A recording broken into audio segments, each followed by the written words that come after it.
All right, everyone. We're gonna wrap up Found Footage Friday / self-taped Saturday. Fuck you, whatever it's called now, with a film that, like I said at the end of Creep 2 just now, like literally 10 seconds ago. This is more of a faux documentary footage movie, but it's still like it's always referred to as found footage, just like every other like fake documentary, mockumentary type footage film and stuff. So it fits in the category for sure. And we're talking 2008's Lake Mungo, directed by was it Joel? Right? Yeah, Joel Anderson. And let me say this: like when I first saw this movie, and it wasn't when it came out. Like this is a movie I saw years after it released, because as I said, I think in like one of the first found footage Fridays I did and stuff, that I didn't get into the genre really until like I said in the last video, I do not care for Blair Witch, like at all, for the first Blair Witch Project.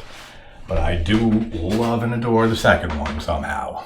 But that's better. My fucking ass was killing me sitting on these fucking wood things. But you know what? Fuck it. I'll endure the pain for everybody.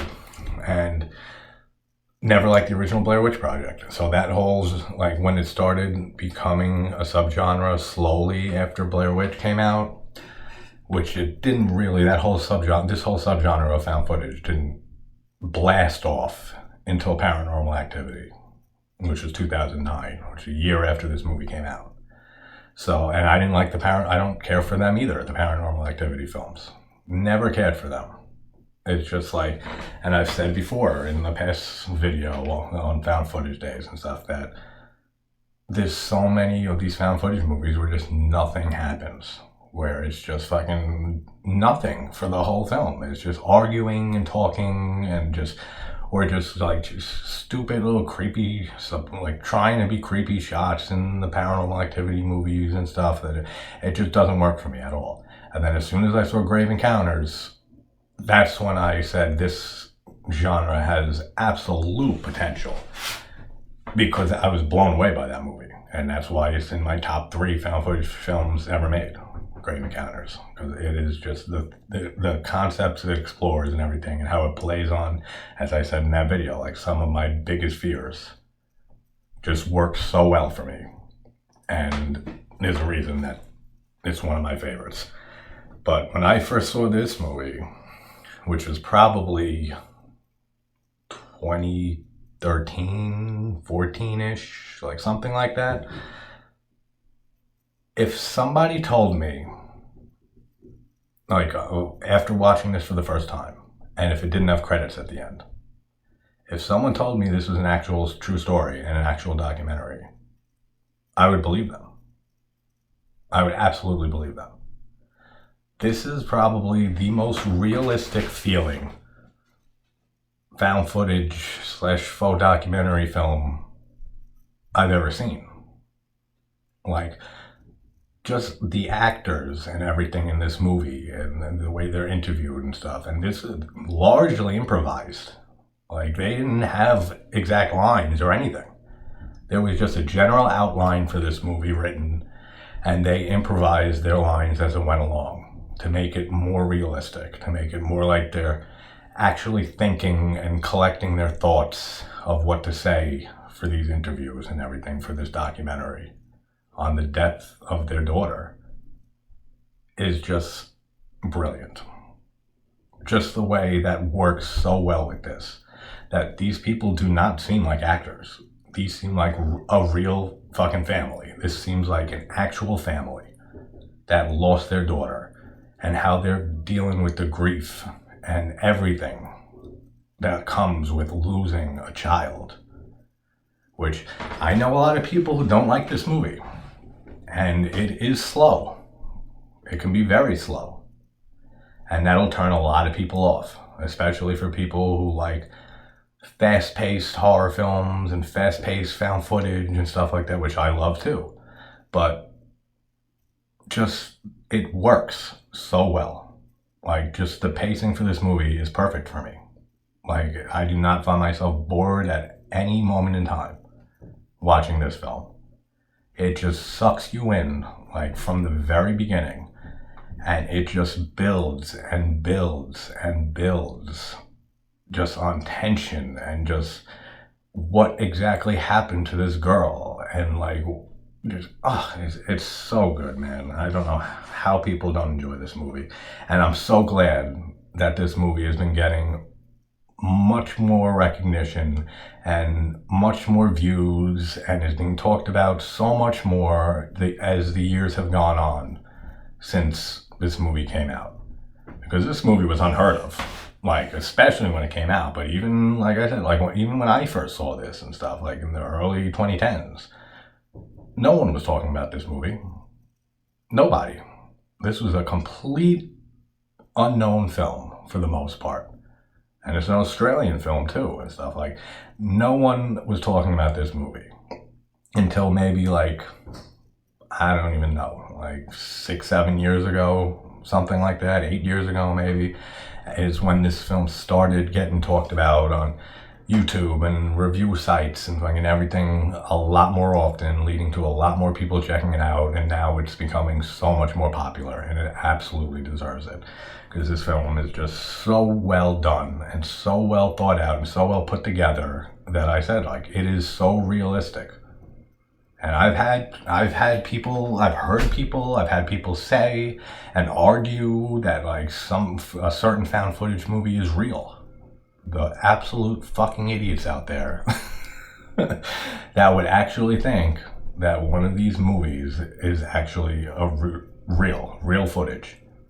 Like, I mean, look at Blair Witch when it came out. They marketed it that way, and look at all the gullible pricks that went to that movie thinking it was real.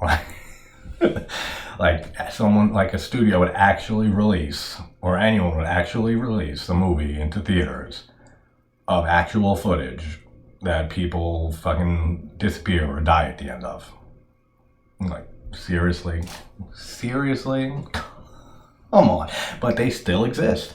I've heard people argue that, what the fuck? I'm thinking of a specific film. But, the Poughkeepsie tapes. That those are real. That whole film and everything is real. All that happened. Seriously, come on. There are people though like that I've heard say that. I've even heard some people ask if the Paranormal Activity franchise is real. Are you serious? Like, you think people can't be that stupid? Trust me. Think of the most stupid that a person can be, and there is somebody astronomically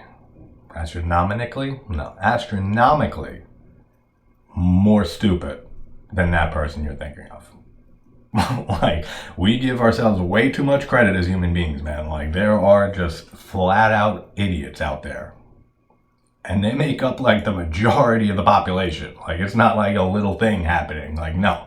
Like, this is like the majority of people. Like a good 75%. If I had to make an estimate, like there is, and it's fucking scary.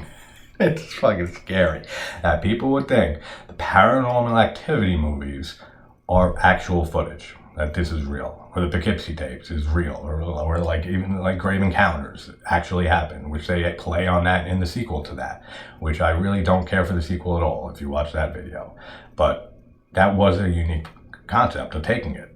And it also, that same concept is used in Book of Shadows and Blair Witch 2, which is, I love it so much.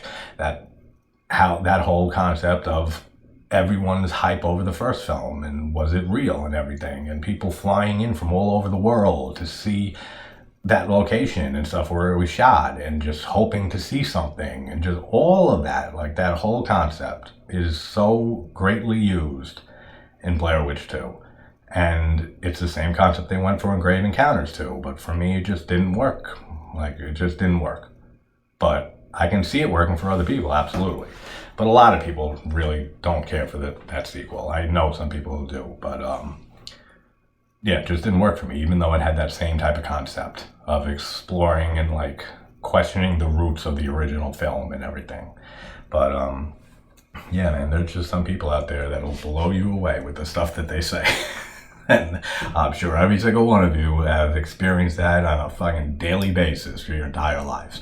Like, there's a character you meet every single day in your life, at least one, if not fucking many, that just blows your mind. That's just like, how can this person, like, how is this person like this? Like, it's crazy. But let's not get too off topic and stuff. You know, I go on tangents all the time and shit. And this is gonna be short, like, because this movie, and it's no testament to, you know, the quality of this film. Like, I love this film. Like I said, I think it's absolutely brilliantly done. But being a faux documentary and just relying so much on the interviews and the emotions of the family involved and everything like that is just hard to talk about. Like, you know, like, you can pick out, like I do, like, certain scenes and stuff like that, and things being explored and stuff, but, like, there's not, like, much you can really talk about without just saying, just go watch the movie. Like, this is a movie you just have to watch, like, to get the full effect of. So, the entire atmosphere in this movie is amazing. Like I said, just that whole atmosphere of being, like, for me, the most believable and realistic looking and sounding faux documentary / found footage film out there is unreal how they pulled that off with the improvisation and everything. But man, the whole premise of finding your daughter dead, drowned in the water near the dam that they're all at, this family. And then as the father, like, and maybe this is why this movie hits me the way it does. Like, I know others who say the same thing as being a parent, like, that it hits them much harder than it does other people. But being a father and having to go ID the body of your teenage daughter, or any age she is, and especially seeing her the way she is, bloated, with the eyes shut like that and everything from being in the water for so long, it's, oh, God, dude, like, I couldn't imagine, like, unfucking fathomable how someone could go through that, and it happens all the time, which is so sad in this world, that people have to bury their children all the time. It's a fucked up place, man. And just the pictures of Alice's body and stuff, like, with her, like I said, with her just, like, completely bloated and, like, just looks like creepy as shit, man. Like, that was so well done, like, the effects on her body and everything like that, really well done.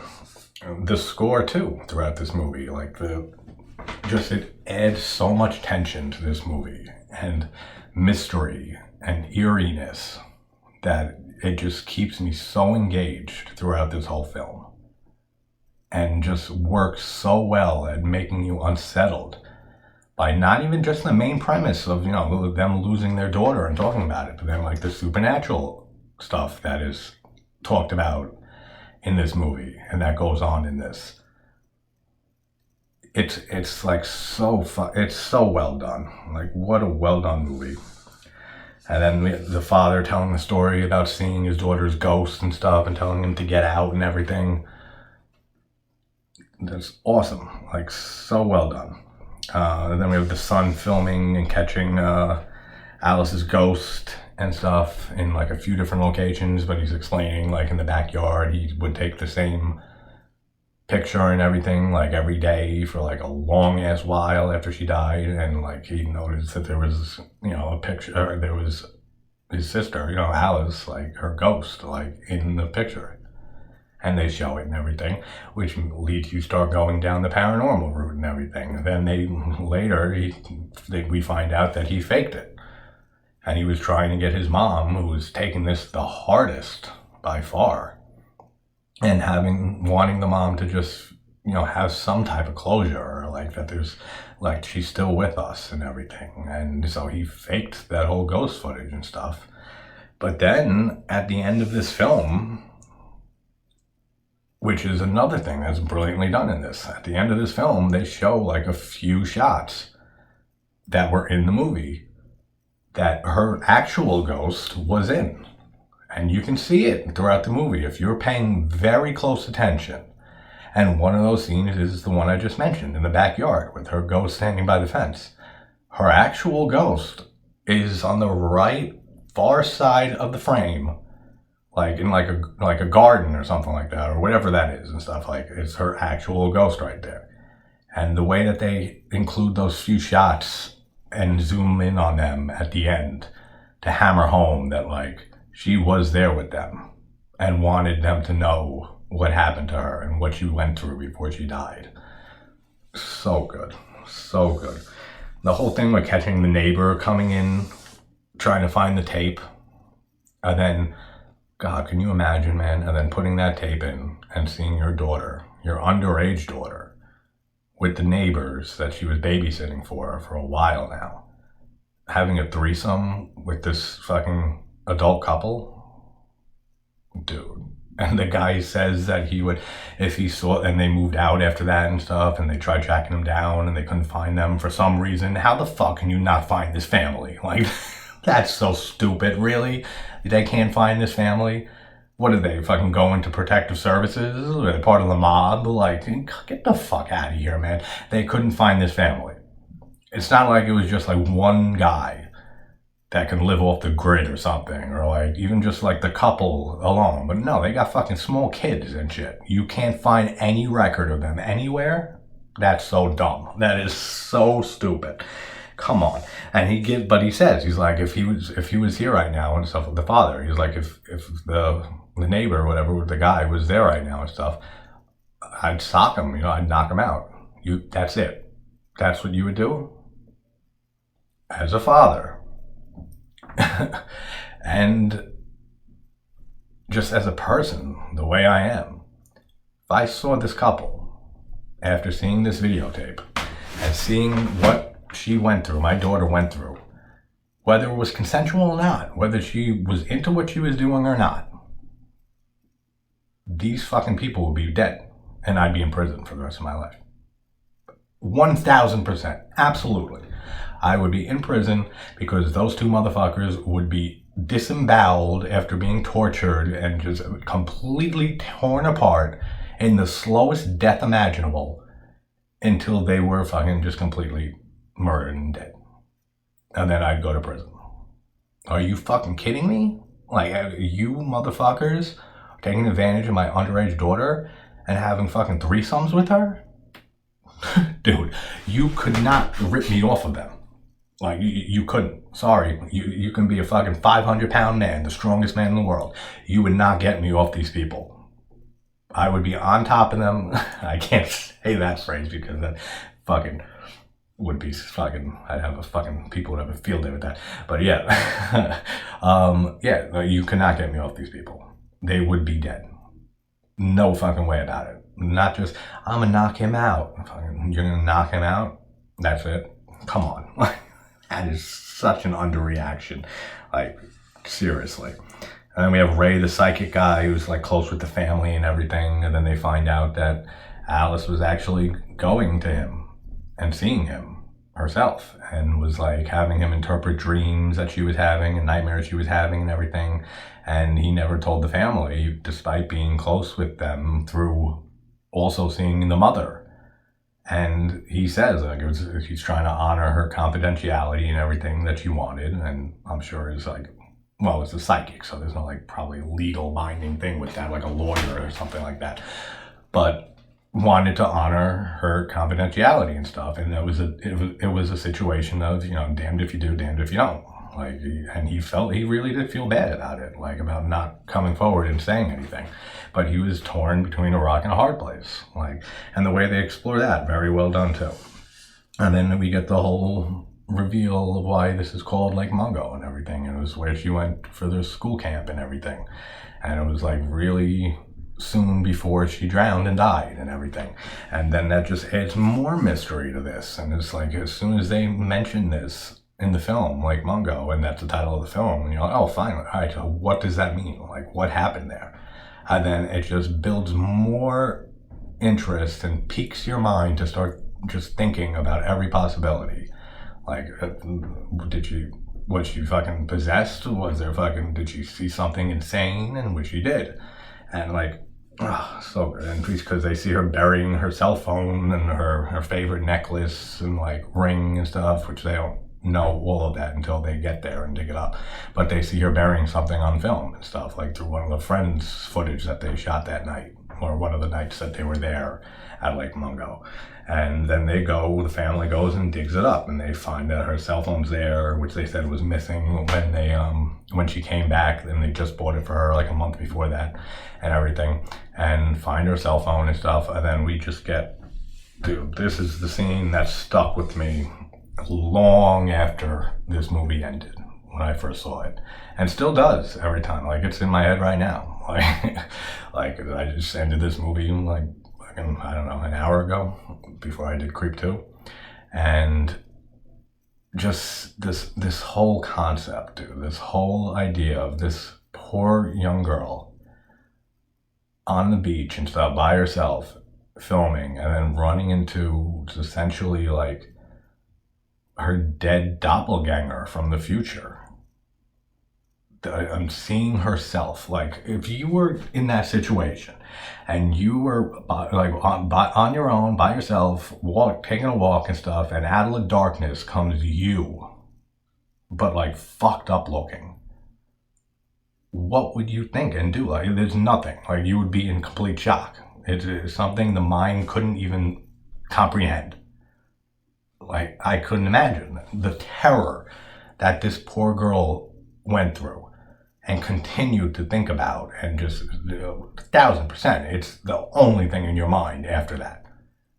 Like, even if she lived for the rest of your life, this is like the only thought in your head every single day, all day, is what the fuck was that I saw?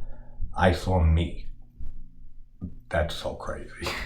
And just the shot of it, when they freeze on the shot, and it's the same face of her and the same look as her dead body after being pulled out of the water. That is so fucking creepy. That is so surreal. Like, dude, what an amazing scene. That whole idea is just amazing. And the whole idea of knowing that your daughter wanted you to know, like, what happened to her and stuff, and what she went through, and this is what she saw. And then the stuff with the tape and everything, and that you went through that with the neighbors and everything, and finding all of this out even after your daughter had died.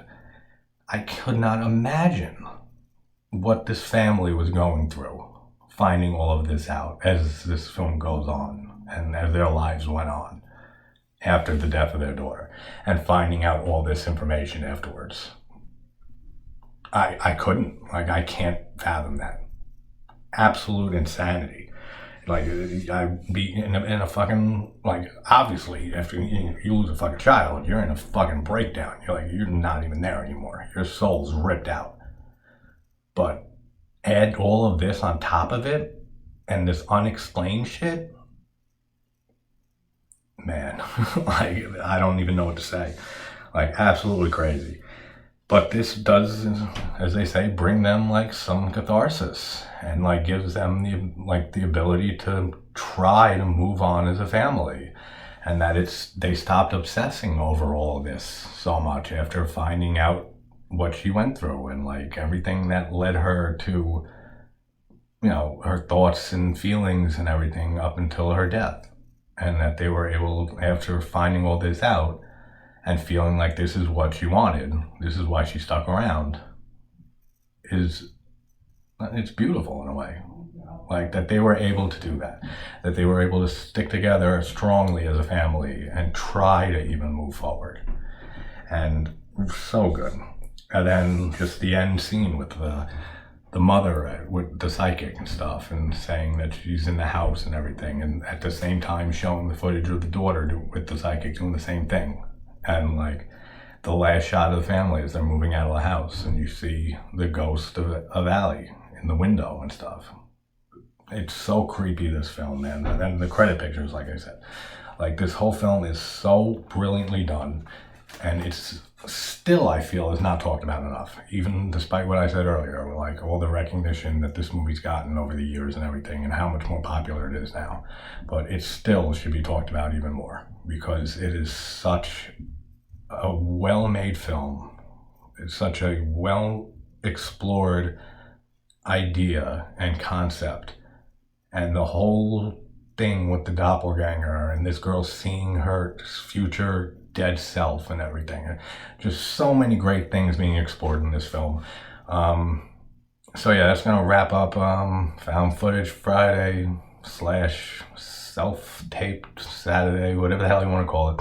And I'm going to be watching Castle Freak tonight with the amazingly brilliant, if you didn't see my Would You Rather video the other day, same brilliant genius of Jeffrey Combs in that, and the goddess of fucking Barbara Crampton, and them together again in that film. I love Castle Freak. I love Full Moon Pictures and stuff, and I will be doing many more of them as we go down the line here. But yeah, Castle Freak will be one movie I do later tonight, and jury's still out on another one or two. But again, thanks for watching, guys. This was another fun found footage day into morning, and yeah, I'll see you guys soon. Take care.